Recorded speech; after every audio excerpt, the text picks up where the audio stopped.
29-year-old Saipov came to the United States on a visa diversity program. He was originally from Uzbekistan.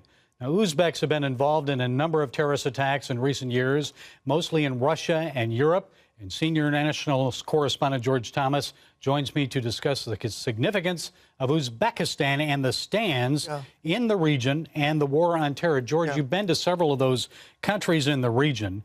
So tell us about Central Asia and why is this such a hotbed for terrorism? You mentioned, incidentally, that most of these folks have come from Uzbekistan and most of their terror attacks have taken place in Europe and Russia. Let me remind the viewers that just in April, a man from Uzbekistan was charged 15 years, sentenced 15 years for planning a terrorist attack and threatening former President Barack Obama. What you have is Uzbekistan is located in Central Asia. It used to be one of the satellite states of the former Soviet Union. Gained its independence when the Soviet Union collapsed back in 1991. And since then, it has been run by authoritarian dictators who have basically put a clamp on all religions, not just Islam, including Christianity and other minority faith groups. It's a predominantly Muslim country, majority Muslim country, but the leadership has really taken a very firm stance on who can attend a mosque, what kind of messages are being preached from these mosques. Also, we must remember that Uzbekistan is a very close partner of the United States in the so-called war on terror and has played an aggressive role in trying to clamp down and restrict the kind of Wahhabi extremist viewpoints that are preached in these mosques. And I've been there a couple of times, and I know that government there does clamp down on Muslims and Christians. Absolutely. I must add. That's right. The president did not put the country on his travel ban list.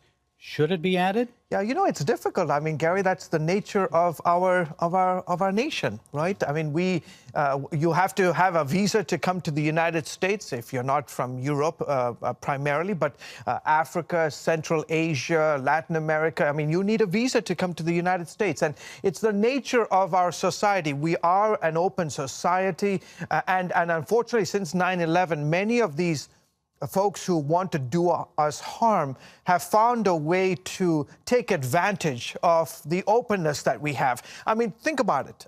You know, we've seen these truck bombings, truck suicide attacks, or using trucks as a vehicle. Whether it's in Europe, you know, we've been seeing these knife attacks in Jerusalem. I mean, I think you're going to see more and more of this as the security conditions in our country have taken. They've tightened. Folks are trying to see what are the other areas, where are the other areas of our nation and society that are vulnerable. The reality, Gary, is that we have so many gaping holes. Take a look. You've got Iran, which is a state sponsor of terror. You've got Afghanistan, one-time home of Al-Qaeda, and now the Taliban.